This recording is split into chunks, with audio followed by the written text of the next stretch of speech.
Exodus 22. Whoever steals an ox or a sheep and slaughters it or sells it must pay back 5 head of cattle for the ox and 4 sheep for the sheep. If a thief is caught breaking in at night and is struck a fatal blow, the defender is not guilty of bloodshed. But if it happens after sunrise, the defender is guilty of bloodshed. Anyone who steals must certainly make restitution, but if they have nothing, they must be sold to pay for their theft. If the stolen animal is found alive in their possession, whether ox or donkey or sheep, they must pay back double. If anyone grazes their livestock in a field or vineyard and lets them stray and they graze in someone else's field, the offender must make restitution from the best of their own field or vineyard. If a fire breaks out and spreads into thorn bushes so that it burns shocks of grain or standing grain or the whole field, the one who started the fire must make restitution. If anyone gives a neighbor silver or goods for safekeeping, and they are stolen from the neighbor's house, the thief, if caught, must pay back double. But if the thief is not found, the owner of the house must appear before the judges, and they must determine whether the owner of the house has laid hands on the other person's property. In all cases of illegal possession of an ox, a donkey, a sheep, a garment, or any other lost property about which somebody says, "This is mine," both parties are to bring their cases before the judges. The one whom the judges declare guilty must pay back double to the other. If anyone gives a donkey, an ox, a sheep, or any other animal to their neighbor for safekeeping, and it dies or is injured or is taken away while no one is looking, the issue between them will be settled by the taking of an oath before the Lord that the neighbor did not lay hands on the other person's property. The owner is to accept this, and no restitution is required. But if the animal was stolen from the neighbor, restitution must be made to the owner. If it was torn to pieces by a wild animal, the neighbor shall bring in the remains as evidence and shall not be required to pay for the torn animal. If anyone borrows an animal from their neighbor, and it is injured or dies while the owner is not present, they must make restitution. But if the owner is with the animal, the borrower will not have to pay. If the animal was hired, the money paid for the hire covers the loss. If a man seduces a virgin who is not pledged to be married and sleeps with her, he must pay the bride price, and she shall be his wife. If her father absolutely refuses to give her to him, he must still pay the bride price for virgins. Do not allow a sorceress to live. Anyone who has sexual relations with an animal is to be put to death. Whoever sacrifices to any god other than the Lord must be destroyed. Do not mistreat or oppress a foreigner, for you were foreigners in Egypt. Do not take advantage of the widow or the fatherless. If you do, and they cry out to me, I will certainly hear their cry. My anger will be aroused, and I will kill you with the sword. Your wives will become widows, and your children fatherless. If you lend money to one of my people among you who is needy, do not treat it like a business deal. Charge no interest. If you take your neighbor's cloak as a pledge, return it by sunset, because that cloak is the only covering your neighbor has. What else can they sleep in? When they cry out to me, I will hear, for I am compassionate. Do not blaspheme God or curse the ruler of your people. Do not hold back offerings from your granaries or your vats. You must give me the firstborn of your sons. Do the same with your cattle and your sheep. Let them stay with their mothers for 7 days, but give them to me on the 8th day. You are to be my holy people. So do not eat the meat of an animal torn by wild beasts. Throw it to the dogs. Exodus 23. Do not spread false reports. Do not help a guilty person by being a malicious witness. Do not follow the crowd in doing wrong. When you give testimony in a lawsuit, do not pervert justice by siding with the crowd, and do not show favoritism to a poor person in a lawsuit. If you come across your enemy's ox or donkey wandering off, be sure to return it. If you see the donkey of someone who hates you fallen down under its load, do not leave it there. Be sure you help them with it. Do not deny justice to your poor people in their lawsuits. Have nothing to do with a false charge, and do not put an innocent or honest person to death, for I will not acquit the guilty. Do not accept a bribe, for a bribe blinds those who see and twists the words of the innocent. Do not oppress a foreigner. You yourselves know how it feels to be foreigners, because you were foreigners in Egypt. For 6 years you are to sow your fields and harvest the crops. But during the 7th year, let the land lie unplowed and unused. Then the poor among your people may get food from it, and the wild animals may eat what is left.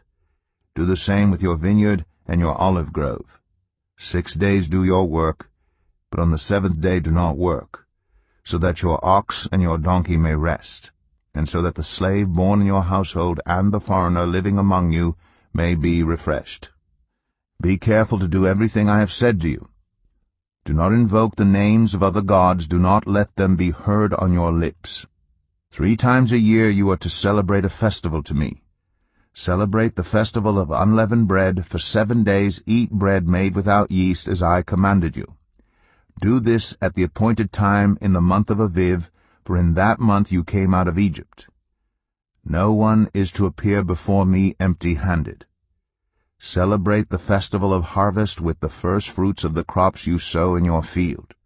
Celebrate the festival of ingathering at the end of the year, when you gather in your crops from the field. 3 times a year all the men are to appear before the sovereign Lord. Do not offer the blood of a sacrifice to me along with anything containing yeast. The fat of my festival offerings must not be kept until morning. Bring the best of the first fruits of your soil to the house of the Lord your God. Do not cook a young goat in its mother's milk. See, I am sending an angel ahead of you to guard you along the way and to bring you to the place I have prepared. Pay attention to him and listen to what he says. Do not rebel against him. He will not forgive your rebellion, since my name is in him. If you listen carefully to what he says, and do all that I say, I will be an enemy to your enemies, and will oppose those who oppose you. My angel will go ahead of you, and bring you into the land of the Amorites, Hittites, Perizzites, Canaanites, Hivites, and Jebusites, and I will wipe them out. Do not bow down before their gods or worship them or follow their practices. You must demolish them and break their sacred stones to pieces. Worship the Lord your God, and his blessing will be on your food and water. I will take away sickness from among you, and none will miscarry or be barren in your land. I will give you a full lifespan. I will send my terror ahead of you and throw into confusion every nation you encounter. I will make all your enemies turn their backs and run. I will send the hornet ahead of you to drive the Hivites, Canaanites, and Hittites out of your way. But I will not drive them out in a single year, because the land would become desolate and the wild animals too numerous for you. Little by little I will drive them out before you, until you have increased enough to take possession of the land. I will establish your borders from the Red Sea to the Mediterranean Sea, and from the desert to the Euphrates River. I will give into your hands the people who live in the land, and you will drive them out before you. Do not make a covenant with them or with their gods. Do not let them live in your land, or they will cause you to sin against me, because the worship of their gods will certainly be a snare to you. Exodus 24. Then the Lord said to Moses, Come up to the Lord, you and Aaron, Nadab and Abihu, and 70 of the elders of Israel. You are to worship at a distance, but Moses alone is to approach the Lord. The others must not come near, and the people may not come up with him. When Moses went and told the people all the Lord's words and laws, they responded with one voice, Everything the Lord has said, we will do. Moses then wrote down everything the Lord had said. He got up early the next morning and built an altar at the foot of the mountain, and set up 12 stone pillars representing the 12 tribes of Israel. Then he sent young Israelite men, and they offered burnt offerings and sacrificed young bulls as fellowship offerings to the Lord. Moses took half of the blood and put it in bowls, and the other half he splashed against the altar. Then he took the book of the covenant and read it to the people. They responded, "We will do everything the Lord has said. We will obey." Moses then took the blood, sprinkled it on the people, and said, "This is the blood of the covenant that the Lord has made with you in accordance with all these words." Moses and Aaron, Nadab and Abihu, and the 70 elders of Israel went up and saw the God of Israel. Under his feet was something like a pavement made of lapis lazuli, as bright blue as the sky. But God did not raise his hand against these leaders of the Israelites. They saw God, and they ate and drank. The Lord said to Moses, "Come up to me on the mountain and stay here, and I will give you the tablets of stone with the law and commandments I have written for their instruction." Then Moses set out with Joshua his aide, and Moses went up on the mountain of God. He said to the elders, "Wait here for us until we come back to you.